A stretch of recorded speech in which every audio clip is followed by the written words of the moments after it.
민주당은 탄핵 심판 선고가 늦어질수록 헌법재판소를 향한 불신이 커진다며 대통령 복귀 작전 아니냐는 의구심까지 나타내며 헌재 압박을 이어갔습니다. 국민의힘은 민주당이 위험한 선동으로 헌정 질서를 훼손하고 있다고 맞받았는데 여당 내에서도 신속한 선고를 요구하는 목소리가 커지는 분위기입니다. 김다연 기자입니다.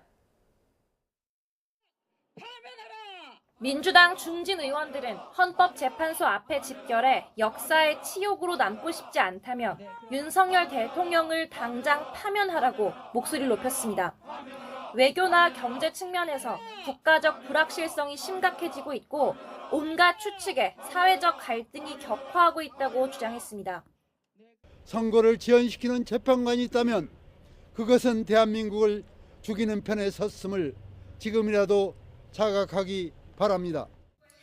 야당 일각에선 전국민 화병 위자료 소송까지 예고했는데 이재명 대표도 직접 SNS에 글을 올려 선고가 늦어질수록 헌재에 대한 불신은 커질 수밖에 없다며 빠른 결단을 촉구했습니다.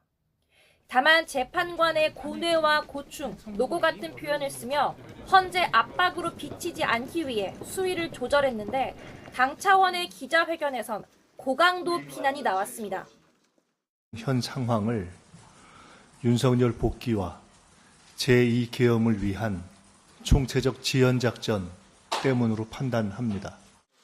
여당은 민주당의 제2계엄 같은 발언을 문제 삼으며 책임 있는 공당으로서 해선 안 되는 무책임하고 위험한 선동이라고 즉각 맞받았습니다.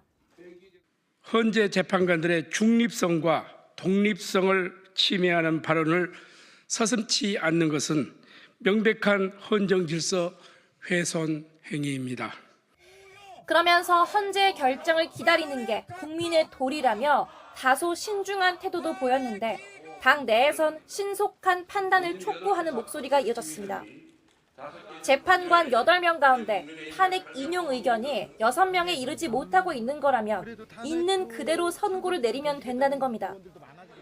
민주당이 갑자기 마은혁 헌법재판관 임명 문제를 걸고 넘어지며 내각 총탄핵을 노리는 것도 헌재에서 흘러나온 정보를 미리 듣고 그러는 거 아니냐는 주장도 제기됐습니다.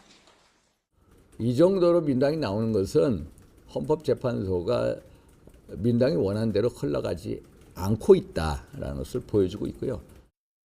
여당은 일단 헌재가 조속히 결론을 내야 한다는 입장인데 헌재 결과를 차분하게 기다려야 한다는 등 전략적으로 다양한 목소리를 내는 분위기입니다.